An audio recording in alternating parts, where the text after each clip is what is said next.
Vamos a dar comienzo a la primer mesa de esta última jornada del Encuentro de Humanistas Digitales.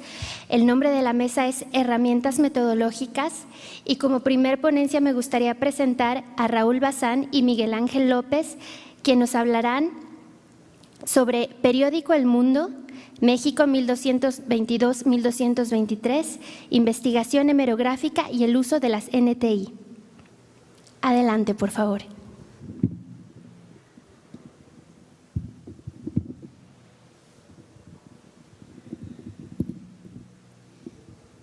Bueno, muchas gracias.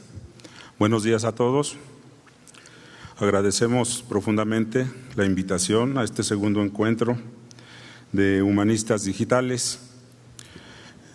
Nos da mucho gusto poder compartir con ustedes este avance de esta investigación que nosotros estamos realizando en el Instituto de Investigaciones Bibliográficas de la Universidad Nacional Autónoma de México. Este proyecto de investigación está conformado por 3 personas, por Roberto Sánchez Rivera, que es el titular del proyecto y que el día de hoy no está con nosotros, por el apoyo también del ingeniero Miguel Ángel López, que me acompaña, y por un servidor, José Raúl Bazán Morales.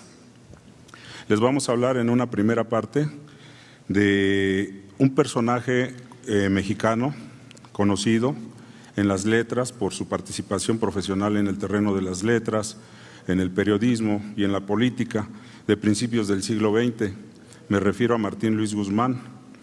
Vamos a hablar particularmente de este personaje porque en el terreno de la comunicación escrita, de la prensa escrita, él fundó un periódico en 1922, un periódico muy importante, y por lo tanto hablaremos del personaje para tener una idea desde el punto de vista biográfico y sobre todo del contexto político en que él desarrolló su labor. Y posteriormente pasaremos a mostrarles, a explicar un poco cuál es el procedimiento metodológico que nosotros hemos utilizado para transportar la información de un diario escrito a una plataforma digital actual con varios propósitos. Uno de ellos, hacer una investigación en función del ideario político, del ideario ideológico del personaje, pero también rescatar esta colección de este periódico El Mundo, que actualmente forma parte del acervo de la Hemeroteca Nacional de México, que está bajo custodia del Instituto de Investigaciones Bibliográficas, y que es una colección importante que por el paso del tiempo presenta un deterioro significativo. Bueno, voy a dar comienzo.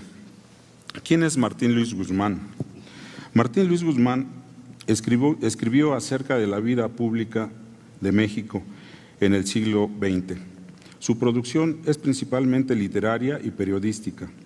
El periodismo lo ejerció con vocación abierta y como oficio principal durante las primeras décadas del siglo XX, actividad que le permitió crear sus obras literarias fundamentales como son La sombra del caudillo, El águila y la serpiente, ambos títulos considerados obras maestras de la relación entre la literatura y la comunicación política, es decir, son un avance de lo que llamamos hoy cultura política. En estas obras, el autor trazó con precisión las relaciones trabadas entre diferentes actores individuales y colectivos, incluidos los partidos, el Parlamento y quienes conducían los asuntos del Estado. También describió el espacio público y sus actores, así como el contexto del México revolucionario. En estas obras literarias son de gran alcance para la cultura mexicana, aunque debemos mencionar que su fuente fue la experiencia personal como actor de la política y su producción periodística. Trabajó con el fusil y la pluma de manera convergente. Así, en su obra literaria hay variantes en la percepción cultural de la época. En dichos textos describe a los actores de la Revolución Mexicana, los cuales son presentados como seres vivos donde ocurren sus encuentros, separaciones, sus convergencias y divergencias. Surgen figuras como los caudillos, seres protagónicos que crearon una coyuntura específica sobre la historia, la política y la literatura en México. Es decir, estos textos permiten acercarnos a ellos como un prójimo y no como entes extraños o etéreos. Al contrario de su literatura, el ejercicio del periodismo fue más un acercamiento a la realidad, ya que en ella traza y describe un mundo cruel y violento. Se narran sucesos de la vida cotidiana y la acción de los actores, pero ellos son inspirados por ideales en los cuales asume el valor de su vida. Después los reflejará en textos literarios sobre su actuación en la vida pública en México de inicios del siglo XX.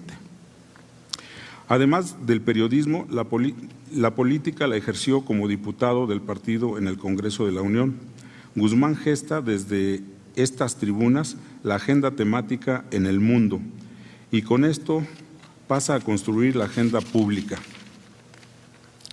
La narración de estas conductas en Guzmán fue un ejercicio cotidiano que plasmó en diferentes medios impresos a lo largo de la lucha revolucionaria y durante las 2 primeras décadas del siglo pasado, por lo cual se le puede identificar como un observador de la élite política revolucionaria.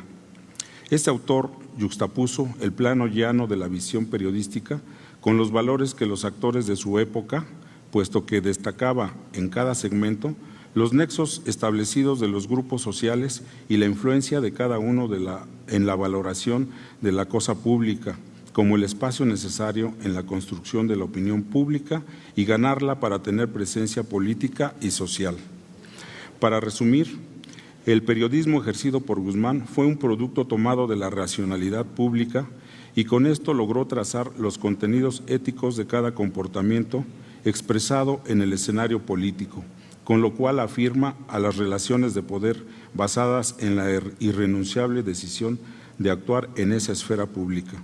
Así es como esta narrativa de la vida pública mexicana da una visión de los entramados, de las actuaciones regidas por la idea de participar en el círculo del poder y de acaparar las decisiones que afectan a una sociedad.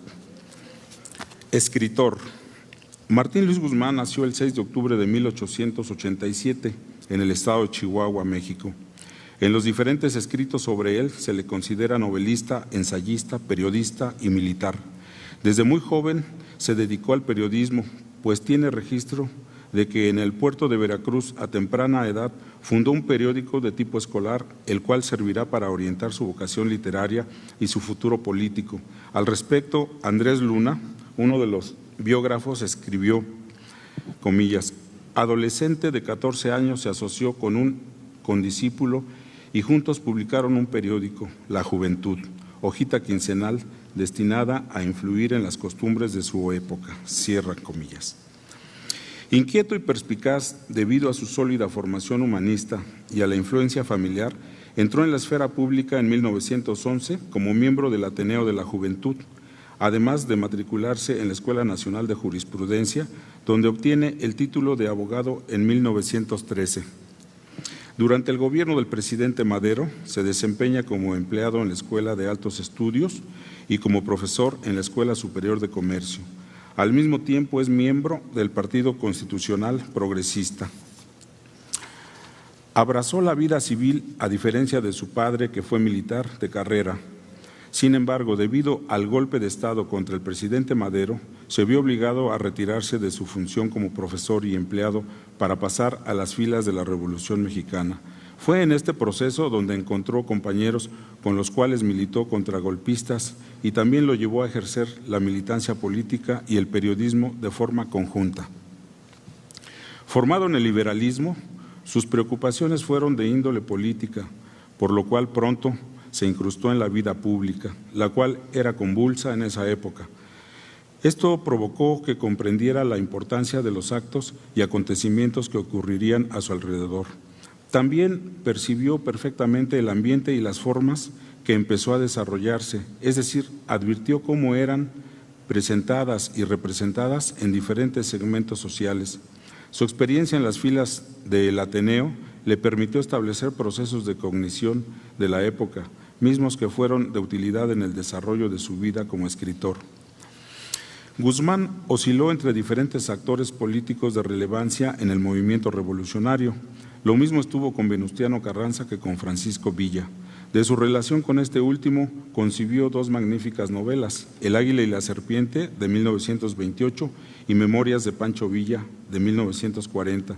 Y de su experiencia política en la Guerra Civil Mexicana, escribe La sombra del caudillo, en 1929. Guzmán escribió sobre la vida de México y ejerció la pluma con certeza y claridad. En diferentes escritos dio a conocer al mundo el pensamiento del mexicano, ya que de esto tratan sus relatos, los cuales son variados y se pueden clasificar como periodísticos unos y otros eminentemente literarios. Este escritor se inició en el periodismo desde muy joven y participó en las redacciones de El Imparcial, México DF, 1908, El Honor Nacional, México DF, 1913, El Gráfico, Nueva York, 1917, El Heraldo de México, México DF, 1920, y al mismo tiempo que dirigió El Mundo, diario vespertino, México DF, entre 1922 y 1923, ejerció como diputado federal. La razón de esta investigación es por indagar el diario impreso El Mundo, diario vespertino, el cual es una genuina muestra representativa de las tendencias en pugna por el poder gubernamental. Es una investigación de prensa en la que se indagan los textos que dan evidencia empírica de relaciones entre los actores más poderosos de las tendencias políticas, al igual que aquellos sobre la disputa por alcanzar el éxito político. También se busca la descripción de las conductas de los actores y grupos o tendencias en lucha por el poder, así como la manera como presenta Guzmán los asuntos que se ocupan en la esfera pública y la forma como son referidos en las páginas del periódico El Mundo. Del mismo modo, interesa rescatar el discurso del periodista que expresa con visión de los hechos de relevancia política y el impacto que genera en la formación de la opinión pública, porque es una construcción de escenarios desde el ejercicio del periodismo, lo que implica ser una representación de los actores del círculo del poder en el proceso de institucionalización gubernamental del movimiento nacionalista de 1910. La investigación.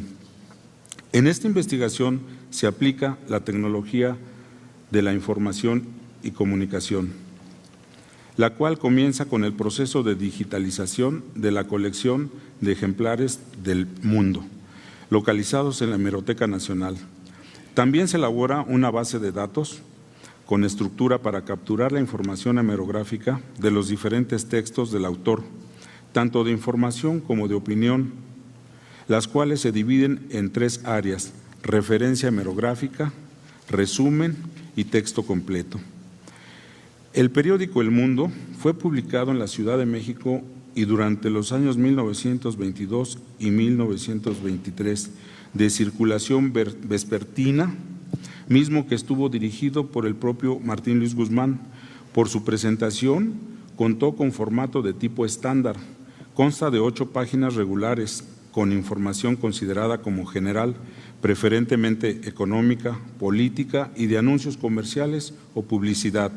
Sus secciones nombradas son El Mundo al Día, síntesis de noticias nacionales e internacionales de todo tipo; editorial, la cual incluye una sección de síntesis informativa con las principales notas nacionales e internacionales que destacan los diarios matutinos; espectáculos, análisis clasificados, modas, tira cómica, sociedad y espectáculos. Incluye crítica de cine. Los días sábados y domingos aumenta su volumen debido a la introducción de secciones comerciales y culturales. De acuerdo a la Ley de Imprenta en México, reunía los requisitos para su publicación, pues contaba con un título en términos periodísticos, cabezal, un directorio, una planta de redactores, un domicilio y lugar de impresión, así como autorización para publicarse según la autoridad correspondiente. El periódico despliega 3 titulares o cabezas principales. La de mayor relevancia está en medio de las otras 2, en las que se consideran los asuntos de primer orden, solo que la jerarquía la otorga la dirección o la mesa de redacción. La información baja en 8 columnas a lo largo de 8 a lo largo y ancho de la plana, con línea intercolumnaria o separador. Con respecto a las columnas, el lado izquierdo corresponde a una de opinión, las restantes a notas principales. También había variantes, es decir, fotografía o comentarios específicos. Desde el plano metodológico, el universo de información y opinión para el análisis se constituye de 298 ejemplares, con 2.384 páginas a revisar de manera regular. No se incorporaron suplementos y ediciones especiales, pero sí los materiales localizados en los fondos de la Hemeroteca Nacional de México. Con respecto al material de trabajo, de manera más específica, se analizaron 596 notas de información y opinión. De estas últimas se retoman directamente 298 editoriales que son expresión directa de Martín Luis Guzmán sobre los asuntos de la vida pública local e internacional. Ahora pasamos a la construcción del objeto de estudio en plataforma digital. Los trabajos iniciaron en 2012 y se ha concluido la captura de la información del medio impreso. Se realizó por etapas y que una vez aplicadas se han constituido en un aspecto metodológico. Esto comprendió el uso de formato digital por microfilmación, fotografía e imágenes de escáner, producción con programas especiales, software y transportación a plataforma digital propia. El trabajo de recuperación y captura de información tiene un importante logro que abona al rescate del periódico El Mundo en cuanto al objeto definido. Desafortunadamente, la colección se encuentra incompleta y con grave deterioro físico debido al paso del tiempo. Pese a que dicha colección se encuentra microfilmada, es bastante difícil leer los editoriales cuyos textos se encuentran en la parte central, mejor conocida como la costura de la encuadernación. En 1912 y 1913, en 2012 y 2013 se capturó la información, trabajo que ocupó varias etapas de acuerdo al planteamiento metodológico.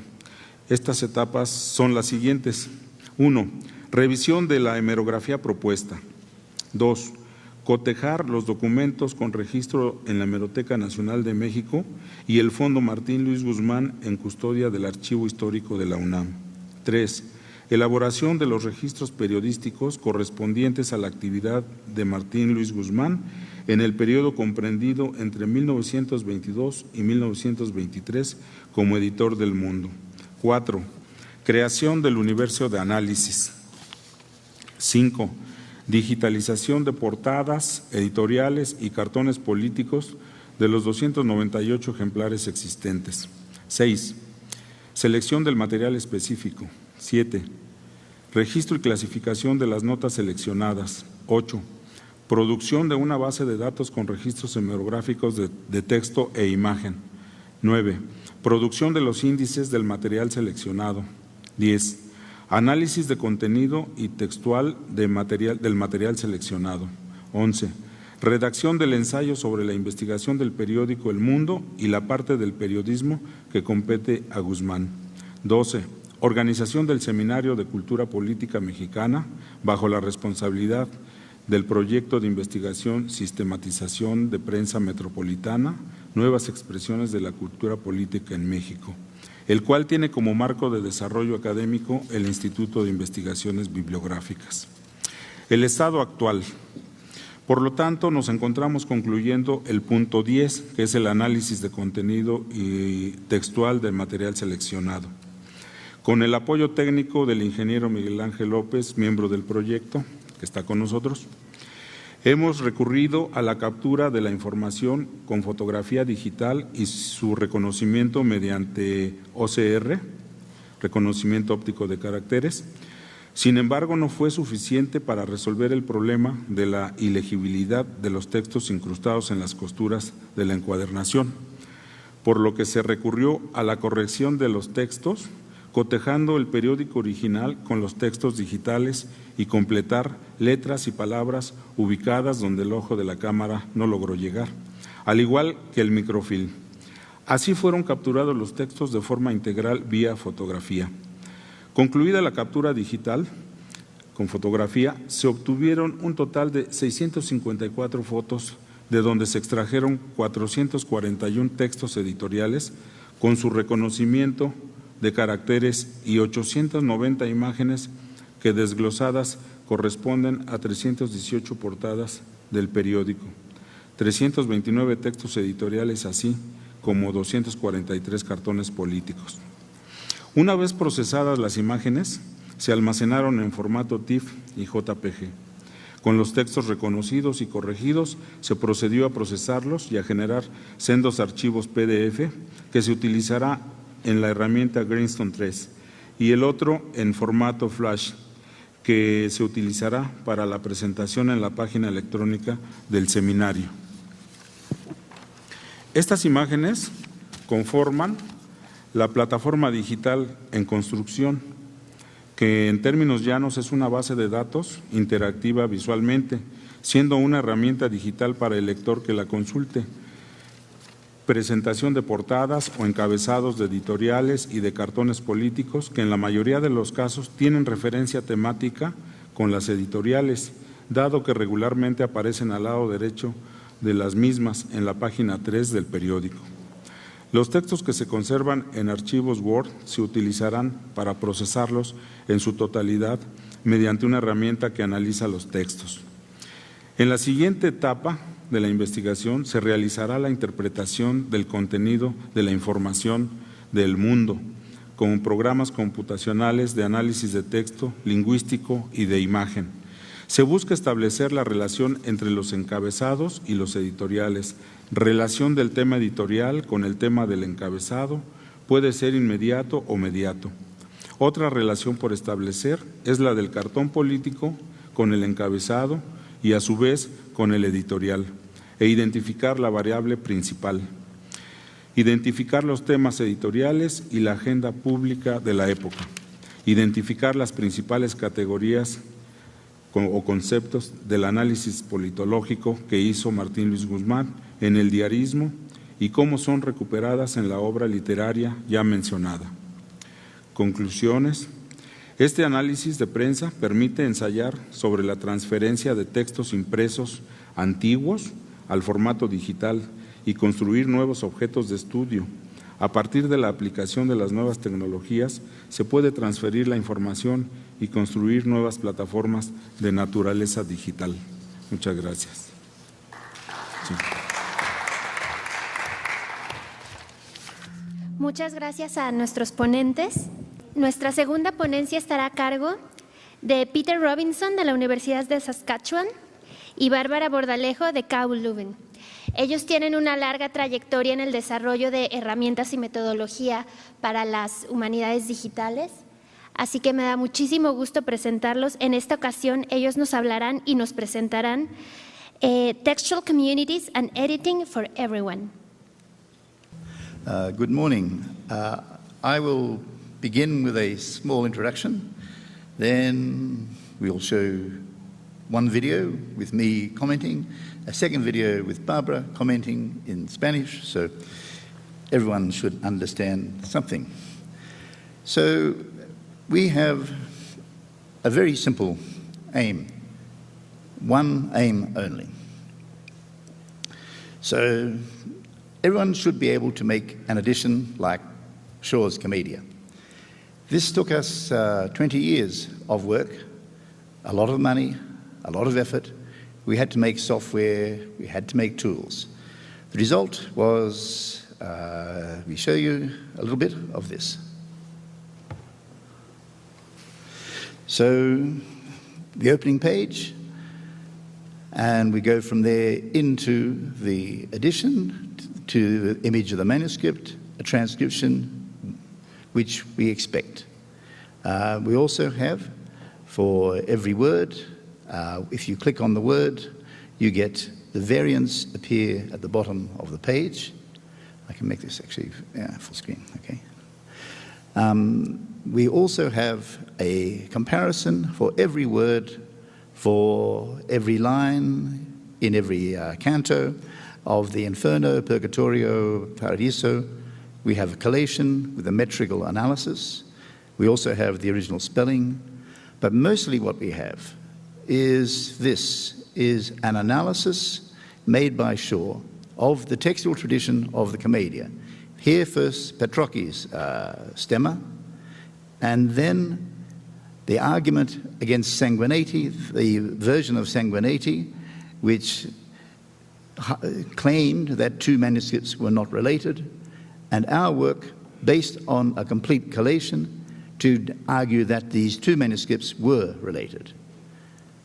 And finally, we include special tools to allow you to explore the whole text and all its variation across 14,000 lines, 100,000 variants, and to extract exactly what's happening. So this, as I said, was a very great amount of work to make this work. So the problem we felt was, how can we make it possible for everybody to do this work? What tools do you need? So we need to make a new set of tools. And we decided also, if we are going to deal with 800 manuscripts of the Commedia, you cannot ever get enough money from the government, from anyone for this, or 80 manuscripts for the Canterbury Tales, or 5,000 manuscripts for Greek New Testament. So we want a system that you can invite many people to help with editing, and a system that anyone can use. So this is what we came with.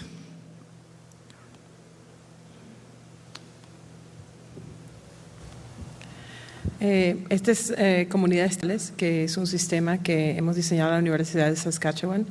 Este video está mostrando cómo crear una comunidad textual. Mayormente el trabajo de programación fue hecho por Xiao Han, que está sentado aquí en la audiencia viéndonos y siguiendo ideas de Peter. Entonces, sí, empezamos. Okay, entonces esto es cómo crear la comunidad textual. Uno le tiene que dar un nombre, evidentemente, y generalmente utilizamos una abreviatura para ella. En este caso, pues no importa, es simplemente un ejemplo.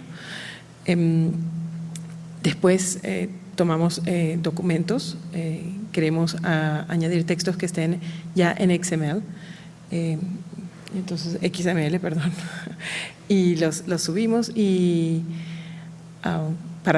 cada uno corresponde a un documento, a un manuscrito en este caso, porque es el texto del Chaucer del libro de la Duquesa. Después añadimos las imágenes. Uno tiene un archivo que tiene que estar comprimido, entonces se suben las imágenes e inmediatamente, pues, después de ese proceso, pues la comunidad existe. Entonces, en este caso estamos simplemente subiendo dos manuscritos distintos, Poley y Fairfax. Una vez que están allí, entonces uno puede simplemente manejar su comunidad. Aquí explica que fueron exitosos los uploads. Y uno simplemente abre el testimonio que le interesa, la página 130, por ejemplo. Las imágenes y el texto están allí juntos ya. Pueden verse también lado a lado, uno puede acercarse a la imagen. El texto, pues, como ven, está en XML y tiene ya los códigos que nosotros hemos incluido. Podemos utilizar una función de preview para ver en un modo que es como va a aparecer cuando se publique. Y notarán que además de texto se pueden añadir notas como esta. También tenemos la foliación y las glosas que aparecen en el manuscrito. Uno puede alterar el código, añadir, corregir errores. Por ejemplo, en este caso estamos añadiendo unas vírgulas. Y cuando uno pide que vuelva el nuevo preview, ya están allí los cambios que acabamos de hacer. Todo eso sucede en tiempo real. Después podemos añadir, por ejemplo, nuevas etiquetas. En este caso estamos añadiendo una P. Supongamos que cometemos un error y entonces le pedimos a un preview. Nos va a marcar exactamente qué fue lo que ocurrió. Entonces dice, falta cerrar la etiqueta en esta línea en particular. entonces podemos ir y cerrarla. Y aunque esto sea XML y a lo mejor o sea, esté de acuerdo con TEI, si no lo tenemos en nuestro DTD, en nuestro Document Type Definition, pues nos va a dar un error. También nos va a marcar exactamente dónde está el error. Entonces es un sistema que está haciendo el parsing al mismo tiempo que nos muestra cómo se va a ver el texto. Además de eso, noten cómo cambia la fecha de la versión que tenemos. Podemos comparar versiones distintas en la base de datos. Cada versión que se salva queda allí, que se guarda queda allí, y entonces uno puede después ver cuáles son las diferencias entre ellas y escoger cuál es la que quiere. No quiero usar ninguna de estas, quiero volver atrás, o cometí un error y no me interesa hacer eso, o lo hizo alguien que sabía menos que yo. Todas esas cosas que pueden suceder.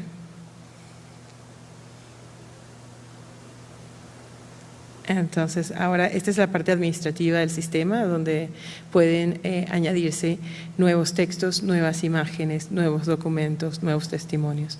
Y ahora vamos a mostrar una transcripción un demo de transcripción que tiene algunas de las cosas que se pueden hacer dentro de este sistema. Y utiliza pues TEI, XML TEI, bien, bueno, relativamente sencillo, digo yo. Como ven, pues tenemos itálicas o negrita itálica. Se puede poner texto que esté tachado, que esté sobre la línea. También hay abreviaturas y se pueden utilizar pues todas las etiquetas que están en el TEI. Cuando hacemos el preview, entonces nos muestra el texto pues en todas esas formas, tal cual como lo pedimos, en itálicas, negritas o todo lo demás. La abreviatura es interesante porque se puede mostrar expandida o no, una versión diplomática o editada. También tenemos un sistema que permite mostrar las versiones originales y las versiones finales de un corrector. Entonces podemos tener el texto como aparece en el manuscrito o alterado.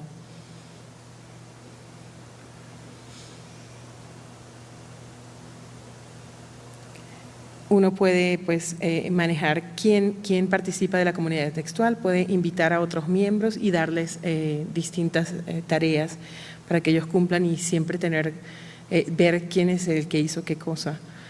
Además, el sistema tiene un wiki que pues, contiene todas las formas, digamos, el default de las reglas de transcripción y muestra cómo hacer todo esto que acabo de escribir ahora. Estas son pues las normas de transcripción generales para comunidades textuales, pero cada proyecto puede tener su propio sistema. Está hecho especialmente para que cada persona pueda desarrollarlo de acuerdo a sus necesidades. Entonces, por ejemplo, si tuviera internet con certeza absoluta, podría mostrarles la historia de España, que es un proyecto en el que estoy trabajando con Angus Word en la Universidad de Birmingham, donde queremos editar pues esta importante crónica. Y tenemos varias personas que no habían tenido experiencia previa con XML o TEI y sin embargo pues muy rápidamente se han puesto al día y pueden participar. Y además en el futuro estamos esperando utilizar crowdsourcing para añadir pues nuevos testimonios a medida que las bibliotecas nos permiten el uso de imágenes. Entonces, por supuesto, si les interesa en algún momento, pues simplemente nos pueden contactar y pues los añadimos a nuestro equipo de transcripción. Y de paso así pueden también tener una pequeña visión de cómo funciona todo este sistema. Gracias. Thank you. So, as Barbara said, we are already using this system. We have, I think, something around 20,000 pages of manuscripts in the system already in six major projects, many small projects also. We are not yet ready to make this public. We are working only with some people, and later this year we'll invite some more people to come to work with us to use the system before we make it completely open to everyone. We are also considering how to make this very stable, how to make it work across multiple servers, so we have one system in Saskatchewan, one in Birmingham, one in London, one in Mexico, wherever. And we have these to work together to make sure that data is safe and that the system is always working. And some other things we are doing. We are also making, you are going to show the Chaucer? Okay. So you'll see Monty Python presents the Canterbury Tales later. And so later this year, we will be making the Textual Communities system available for everyone to use, both to work from our system, on our server, and also to put on your own server, even on your own computer, and make the system work for you. Thank you. Muchas gracias por esta presentación. Nuestra última ponente de esta mesa es Noelia Mesa, de la Universidad Pompeu Fabra de Barcelona. Ella trabaja en el Departamento de Traducción y Ciencias de la Imagen y nos presentará una ponencia sobre análisis de dimensiones temporales en un cibertexto literario. 88 Constellations of Wittgenstein, de David Clarke. Buenos días. El título de la ponencia es Análisis de dimensiones temporales en una muestra de literatura electrónica, 88 Constellations for Wittgenstein, de David Clarke. Como mencionó Wendy, pertenezco al Departamento de Traducción y Ciencias del Lenguaje de la Universidad Pompeu Fabra Barcelona y al Grupo de Investigación Hermenella en Estudios Literarios y Tecnologías Digitales.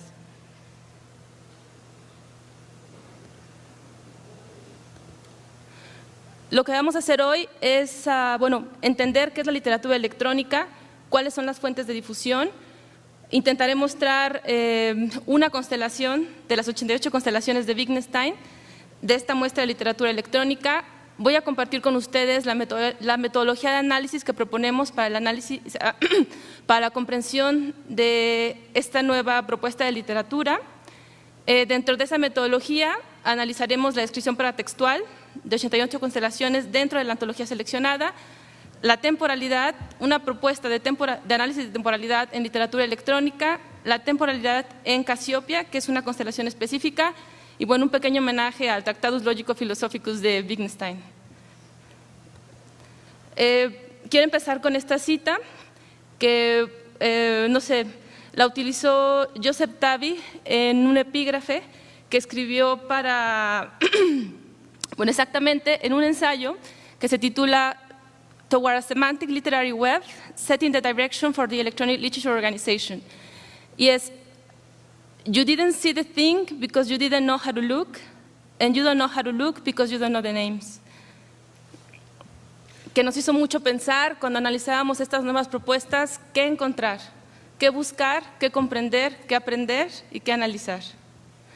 ¿Qué es la literatura electrónica? Las definiciones que voy a compartir con ustedes son extraídas del sitio web de la Organización de Literatura Electrónica y la siguiente es de Scott Redberg, que es el líder de proyecto de una de las bases de datos más importantes de literatura electrónica, que publicó en el Digital Humanities Quarterly en 2009. ¿Qué es literatura electrónica? La literatura electrónica se refiere a aquellos trabajos con importantes aspectos literarios que se valen de las capacidades y de los contextos que proporciona una computadora o una red de computadoras. Subrayo en azul aspectos literarios porque es lo que específicamente nos interesa a nosotros en nuestra investigación doctoral. ¿Dónde está esa parte literaria en las muestras de literatura electrónica? La siguiente definición, literatura electrónica es un campo de práctica artística y de estudio literario de suma importancia y en desarrollo. Es un sector, ¿cómo lo conectamos con este encuentro? Es un sector de las humanidades digitales que se enfoca específicamente en artefactos que nacen en artefactos literarios, nuevamente, que nacen de manera digital, cuyo discurso digital es genuino, más que en utilizar la computadora o alguna red para redistribuir, analizar, recontextualizar artefactos de la cultura impresa. Aquí Scott juega un poco con artefacto, pensando en la manera de, en la parte del arte, de crear con las manos, ¿no? Es el juego que hace Scott, ¿no? Rápidamente, para que quede un poquito más claro lo que digamos que ellos proponen, que debe contener la literatura electrónica, Szymanowski, quien es profesor de la Universidad de Brown, propone que la literatura electrónica debe contener esos elementos, que son 6. Conectividad, interactividad, multimedialidad, debe ser no lineal, performatividad y transformabilidad. ¿Dónde podemos encontrar la literatura electrónica? Bueno, como he mencionado, existe una organización que se llama la Organización de Literatura Electrónica, fundada en el año 2004. Ellos se encargaron de hacer un call for words y de ello nació la primera colección de literatura electrónica en el 2006, la segunda en el 2011.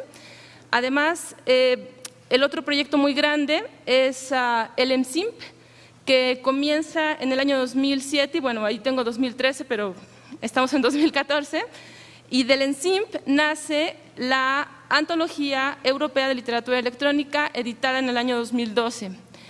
Esta parte es importante, únicamente mencionar que para la organización ellos le llaman colección y para MSIMP ellos hablan de una antología. Dentro de la propuesta de investigación que nosotros tenemos es hacer el análisis paratextual de cómo lo presentan para ver cuál es la diferencia y por qué utilizan esa terminología. Y bueno, por último, tenemos el Laboratorio de Investigación de Obras Hipermediáticas que está en Canadá. Presento esto porque al momento de elegir nuestro corpus, bueno, tuvimos que hacer un poco de investigación, de saber de dónde íbamos a obtener las obras, ¿no? En este caso, Wittgenstein pertenece a la colección 2 de literatura electrónica. Bueno, voy a presentar ahora la propuesta de análisis de Wittgenstein antes de mostrar la muestra de literatura electrónica para que tengamos en mente lo que intentamos investigar. Ok, la metodología de análisis que proponemos, la primera es la descripción paratextual tanto de la colección de literatura electrónica número 2 como de 88 constelaciones dentro de la colección. ¿Cómo es que se presenta? ¿Cómo es que se edita? ¿Cómo es que se archiva? ¿Cómo es que se preserva? Lo segundo, nos interesa analizar la polifonía y la intertextualidad, basándonos en las teorías de Bakhtin y de Ducrot. Lo tercero es la temporalidad, que es lo que pienso abordar el día de hoy. Lo cuarto es paratextos y sistemas semióticos, qué está pasando con los modos y con la manera de representar estos modos. Y lo quinto es interacción y manipulación. Al final todo se relaciona, pero eso es donde yace el reto, ¿no? de ver cómo todo se conecta. Ahora voy a mostrar, esta es la presentación de la colección de literatura electrónica volumen número 2. Todo se presenta en pequeños iconos que son una imagen fija del texto al que vas a experimentar, digamos, ¿no? Entonces, puedes navegar de esta manera. Además, se ha hecho un trabajo de hacer una relación de palabras claves, como vemos aquí. También puede haber una relación de autores, títulos. Bueno, tú lo eliges, ¿no? Wittgenstein está aquí y tenemos en el rectángulo, pues aparece el nombre y todo eso, ¿no? Dando clic ahí, pasamos a esto, que sería la forma de presentar el e-lead work en la antología, que consta, tú puedes navegar, tú puedes ir al e-lead work anterior, al siguiente, tienes el título, en este caso, el paratexto, estamos hablando aquí de un peritexto. Aquí es muy interesante porque encontramos que es un peritexto performativo. ¿Qué quiero decir con eso? Que Clark está titulando esta muestra, 88 constelaciones para Wittgenstein, to be played with left hand. Recordemos que en inglés play puede ser tocar un instrumento o puede ser jugar. El truco aquí es en que Wittgenstein tuvo un hermano que se llamaba Paul Wittgenstein, que perdió la mano izquierda en la Primera Guerra Mundial.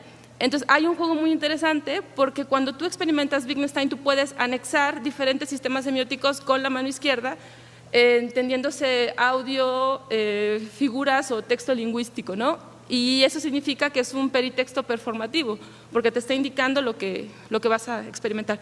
Seguido tenemos en la parte blanca tenemos la nota de los editores de la antología que hacen una descripción breve de Wittgenstein. Lo siguiente tenemos lo que podemos recordar como una nota del autor, ¿no? La descripción del propio Clark. Ahí también es interesante, es un ejemplo de de un peritexto que te remite a un epitexto que está fuera de la antología, porque esa misma cita aparece en la página web de Clarke, donde él mismo presenta el proyecto, ¿no? Bueno, tenemos el icono aquí de comenzar, las instrucciones, que bueno, son un poquito pobres, únicamente lo que requieres para experimentar Wittgenstein, algunas publicaciones previas, y nuevamente en la parte de abajo aparece las opciones de navegación. Una parte muy interesante aquí para los estudiantes, por ejemplo, es que pueden mirar lo que los editores ya consideraron que es Wittgenstein, ¿no? Para los editores es animación, cinético, crítico, político, filosófico, y eso ayuda muchísimo porque, vamos, o sea, es a la libre interpretación, pero es bien o mal una guía. Por ejemplo, si ustedes aquí notan, para ellos es un ensayo creativo y no hay ficción, y lo que nosotros hemos encontrado es que sí la hay, ¿no? Entonces, bueno, todo esto son aproximaciones y métodos, ¿no? Después, si das clic en comenzar, pasas a esto, que sería como la primera página, donde Clarke hace igual un juego semiótico súper interesante. Tenemos muchísimas cosas. Juega con el número 88. 88, ¿por qué? Porque el piano tiene 88 teclas, 88 porque son las 88 constelaciones del cielo, 88 porque Wittgenstein nació en 1889, entonces corta la parte de 88, 88 porque es el infinito, entonces hace un juego impresionante. Tenemos el piano, tenemos la silueta de Wittgenstein, tenemos aquí pequeñito, se puede ver Le Penseur de Rodin. Entonces, todo eso se va conectando y es lo que nos interesa que los estudiantes aprendan, ¿no? Que busquen, porque de eso se trata la parte de intertextualidad, y que no únicamente es literaria, sino intertextualidad también de imágenes. Bueno, después de aquí, das Enter y pasas a lo siguiente, y aquí también hay ejemplos de peritextos que te remiten a el blog personal de Clarke, otro blog que se llama Chemical Pictures, y el trabajo anterior, ¿no? Que es A for an Apple. Completamente recomendable, en verdad. Espero poder mostrarlo, pero si no, visítenlo junto con la antología. Das clic en Enter y bueno, pasas a... Antes hay una pequeña introducción que no sé si voy a poder... Espero, de una manera. O sí. Pero... genial. Join the dots. No sé si... Join the dots together. Make pictures in the sky. Connect the muddle of our thinking to these drawings in the sky. This story is about a man named Wittgenstein. He was a philosopher. His life was a series of moments, and our story is a series of constellations.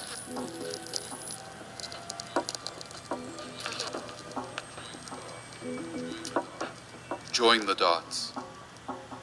Ok, eso sería un ejemplo de cómo se presentan las instrucciones de manera oral.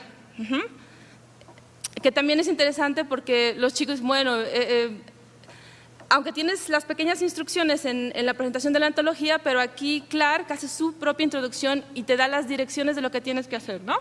Después presenta cómo navegar en las 88 constelaciones.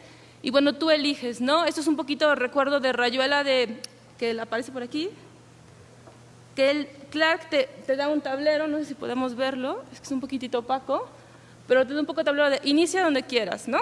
Y subrayamos ahí la parte de lo no lineal.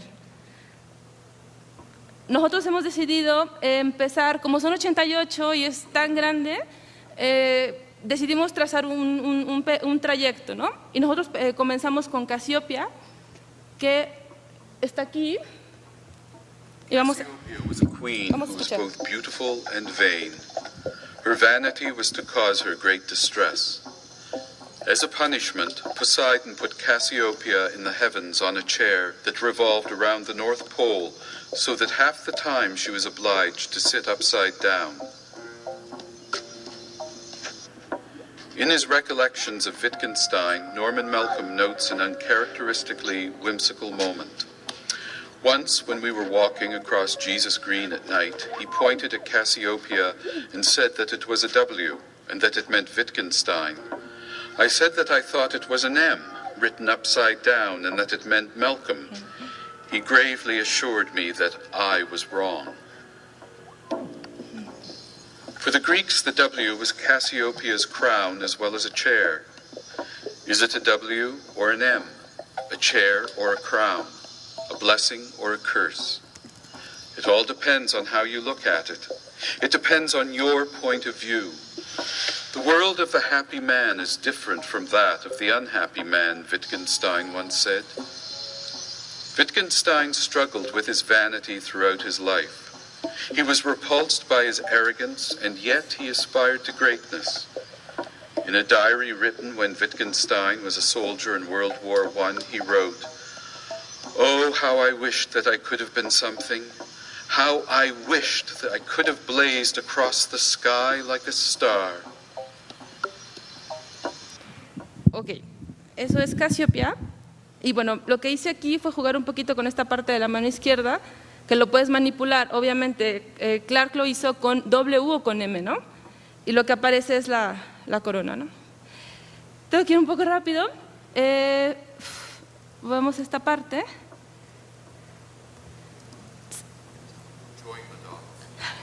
Esto es lo que tratamos nuevamente, ¿no?, de encontrar. Entonces, pasamos a la parte de temporalidad. Bueno, ya había preparado esto, que es lo que ya les expliqué de las características paratextuales. Voy a pasarlo porque tenemos poco tiempo. Esa parte de la antología también, que afortunadamente nos podemos encontrar. Ok, al hablar del tiempo, quiero hacer una pequeña cita de Alejo Carpentier para como introducir la parte del tiempo, que dice: una noche, después de mucho beber y beber, con tufos de tabaco frío, dejados por sus amigos, Marcial tuvo la sensación extraña de que los relojes de la casa daban las 5, luego las 4:30, luego las 4, luego las 3:30. Era como la percepción remota de otras posibilidades. Porque vamos a hablar de tiempo. Ahora, ¿en qué debemos? La propuesta de análisis temporal es hecha por el profesor Raine Koskima de la Universidad de Jyväskylä en Finlandia. Él trabaja en el Departamento de Cultura Digital y él propone lo siguiente: para posibilidades temporales en textos programados. Como pudieron observar en Cassiopea, al final esa pequeña cita que sale en la parte de abajo, que son 2 líneas, puede existir un tiempo limitado de lectura. O sea, está programado de esa manera, pero puede haber gente que no alcance a leer, porque es la única cita porque es una cita textual de los diarios de que Wittgenstein escribió durante la Primera Guerra Mundial. Entonces puede ser que puedas escuchar y al momento de leer y que haya ahí una limitación de tiempo. Lo segundo es el retraso del tiempo, que mientras el programa se carga, si le das pausa, tú puedes manipular esa parte. Lo tercero es que muchas veces lo que pasa con ejemplos de literatura electrónica es que pueden aparecer o desaparecer en la red. Por tanto, nosotros nos resguardamos con la segunda colección de literatura electrónica porque sabemos que va a estar ahí siempre y que el acceso es ilimitado y que no vamos a sufrir de eso, ¿no? Que es lo que propone Raine, ¿no? Que muchas veces escribes tu tesis sobre algo y de pronto desapareció y bueno, no hay un respaldo, ¿no? Y lo siguiente, que me recuerda mucho a lo que se expuso ayer, que son textos que evolucionan de manera temporal, porque hay muchos ejemplos de literatura electrónica que están ligados, por ejemplo, a la bolsa de valores, y que es lo que presentó ayer en la mesa de una muestra de literatura electrónica de un mexicano que se llama Eugenio Tiselli, que se llama Artículo 27. Entonces está conectado a otro y eso hace que el texto vaya cambiando, eso hace que tú añadas contenido y que el texto vaya además guardando esos cambios o muchas veces no. Es lo que, en este caso, tú puedes anexar esta parte semiótica de la corona o de la silla, pero no se puede guardar. Entonces, en este caso, Cassiopea no sería un texto que evoluciona temporalmente, ¿no? Pero las categorías de Raine. Y finalmente, Raine también propone que, bueno, estábamos acostumbrados en la narratología clásica a tener esta parte de tiempo del discurso narrativo y tiempo de la historia, que es cuando hacen las comparaciones, ¿no? Por tiempo del discurso, yo puedo, por ejemplo, decir que asesiné a alguien en 2 líneas, pero también puedo decir que asesiné a alguien en 300 páginas. Entonces, lo que se trata aquí es de hacer esa comparación, agregando 2 tiempos más: el tiempo del usuario, que es todo el tiempo que yo paso frente a la computadora experimentando estos textos, que si me aburro puede ser que 30 segundos porque no llamó la atención, o si estoy interesado en hacer relectura puede ser ilimitado y también no tiene una medida, ¿no? Y el otro tiempo es el tiempo del sistema. Muchas muestras de literatura electrónica, o lo que para Raine es un cibertexto, tienen un tiempo específico, o sea, una duración de 2 minutos, 2 segundos, y terminan. Hay muchos textos que no. Y ese tiempo del sistema juega un papel muy, muy importante en el tiempo del discurso, en el tiempo de la historia, porque puede alterar el orden, la frecuencia, la duración, la velocidad. Otra cosa importante, nada más brevemente en lo del tiempo del discurso, es que Raine lo divide en 2 cosas. En pseudotiempo, que lo toma de Gerard Genette, el pseudotiempo no es una medida temporal en sí, sino es una medida espacial. Para el pseudotiempo tenemos que contar las palabras o las líneas. Y el otro, que es el tiempo real, o true time, que sería equivalente a screen time, que es el tiempo que nosotros, por ejemplo, vimos Casiopea. Pero en el caso del tiempo del discurso se refiere específicamente al tiempo de la enunciación narrativa, que es cuando la voz comienza, la voz en off, cuando la voz termina. Y eso está aproximado en 1 minuto 36 segundos. Bueno, son otras cosas. Y únicamente para terminar, 2 citas de Wittgenstein. The limits of language are the limits of my world, and by speaking, I limit the world. Y la última, que a mí me encanta, our life has no end in just the way in which our visual field has no limits. Gracias. Muchas gracias a Noelia. Todos nuestros ponentes de la mesa han sido muy precisos al medir su tiempo, así que tenemos oportunidad de interacción. En el público, si tenemos alguna pregunta, comentario, por favor, es momento de externarlo. Recuerden que una de las oportunidades más grandes de estos encuentros es precisamente la comunicación, la interacción, porque esa es la parte central del encuentro. Adelante, por favor. Esto es para Noelia. Me encantó mucho tu ponencia y quería preguntar sobre los 4 tipos de tiempo. O sea, hoy más tarde voy a hablar sobre los formalistas rusos y para ellos hubo 2 tipos de tiempo.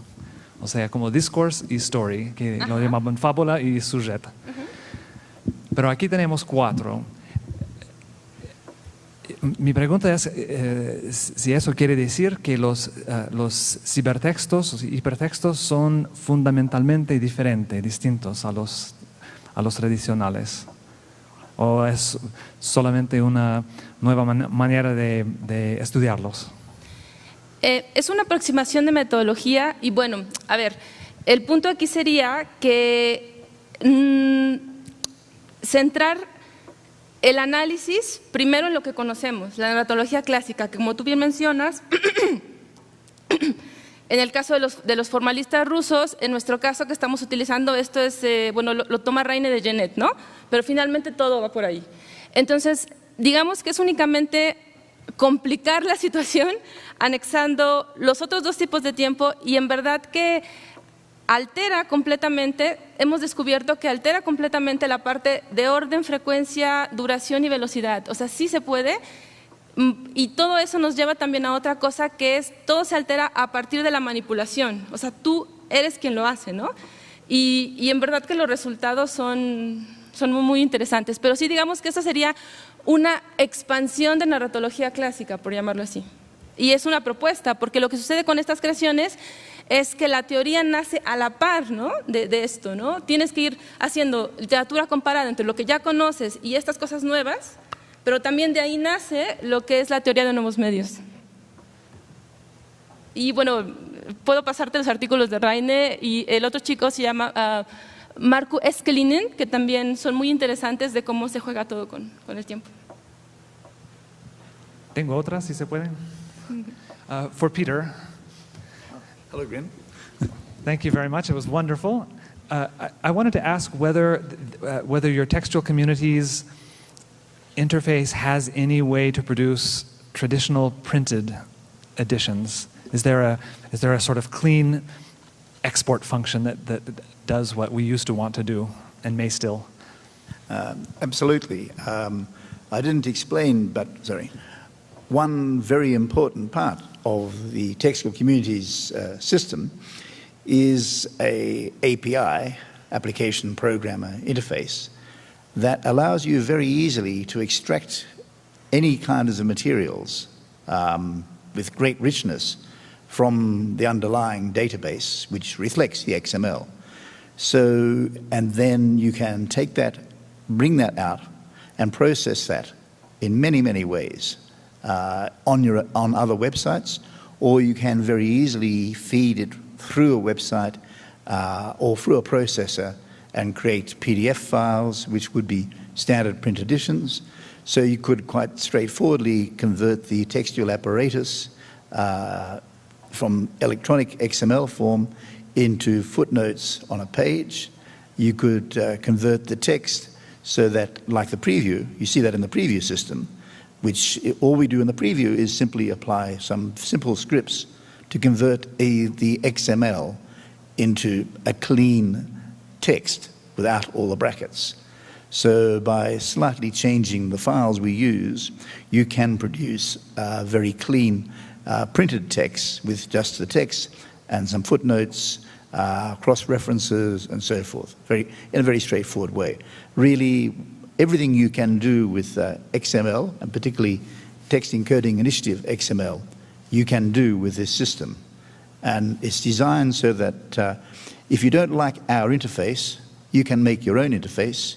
If you don't want an interface at all, you can not have an interface, but simply extract and feed through into a printing system. Para Raúl, también me encantó lo tuyo. Quería preguntar si lo de Guzmán está firmado, o sea, o son anónimos lo que están estudiando, como los editoriales. O sea, no es una cuestión de atribución de autor lo que están haciendo. Lo que él escribió, él también firmó. ¿Es cierto o no es cierto? No, a ver, no escucho bien. ¿Lo que él escribió? ¿Qué? Si hubo textos anónimos que se atribuyen a él. Sí, bueno, los editoriales que aparecen en primer lugar, él fundó este periódico en 1922. Es dueño, pero al mismo tiempo es director del diario. Los editoriales no están firmados por él, pero son escritos por él, porque lo inferimos por su acción política, por su desempeño, por su desarrollo, tanto en el medio político, pero definitivamente son escritos por él. Bueno. Sí. Gracias. En 1923, en diciembre, tuvo él que abandonar el país por problemas políticos con Álvaro Obregón. Entonces él tuvo que ceder el diario al ingeniero Pani, y el diario continuó saliendo a la luz, pero los editoriales ya no fueron vueltos a ser escritos por Guzmán. Sí. Bueno, pues si no hay ninguna pregunta más, a mí me gustaría dirigir una a Bárbara Bordalejo. ¿Quién sería o quiénes serían los usuarios ideales de comunidades textuales? Bueno, en principio depende exactamente qué es lo que queremos decir por usuarios, por supuesto. Cualquiera puede crear una comunidad textual. Hay personas que no son editores, digamos, académicos, pero que les interesan, digamos, los diarios o las cartas que hay dentro de su familia, por ejemplo. Personas a las que les interesa la genealogía. Esas personas pueden utilizar comunidades textuales. A lo mejor van a usar un sistema de codificación mucho menos sofisticado, menos intenso que el que usamos nosotros. Pero no hace falta tener un mayor conocimiento sobre computación o tecnología para poder utilizarlo. Después, si lo que estamos pensando es, por ejemplo, en proyectos específicos como el Canterbury Tales Project o la Historia de España, mis usuarios ideales serían personas que saben el lenguaje medieval, no los que sepan sobre tecnología. Yo tecnología le puedo enseñar a cualquiera, pero español antiguo o inglés medieval pues es algo que prefiero que ya alguien lo sepa antes de venir a ayudarme dentro de la comunidad textual. Nuestro wiki, creo, está todavía hay que probarlo, eso habrá que probarlo durante mucho tiempo, pero creo que tiene un sistema para crowdsources que es bastante sencillo de entender, donde se explica cómo utilizamos el etiquetado y bueno, pues debería ser posible para cualquier persona más o menos inteligente y que le interese pues utilizar el sistema sin mayor problema. Todavía no lo hemos puesto, digamos, abierto al público. No creo que va a ser como Transcribe Bentham, que es un proyecto en University College London, donde ellos han invitado al público general a que transcriba los documentos de Jeremy Bentham. Eso ha sido muy exitoso, pero no creo que llegue a pues, esos extremos porque se requiere un conocimiento de paleografía y de gramática, de sintaxis, que a lo mejor pues, una persona que no ha tenido un entrenamiento especial no lo va a tener. Pero nosotros pensamos, por ahora lo hemos probado solamente con profesores, pero pensamos que los estudiantes incluso de primer año en una clase de español antiguo, español de literatura medieval, van a poder utilizarlo sin mayor problema, creo. Vamos a ver. ¿Era esa la pregunta? Sí, ok.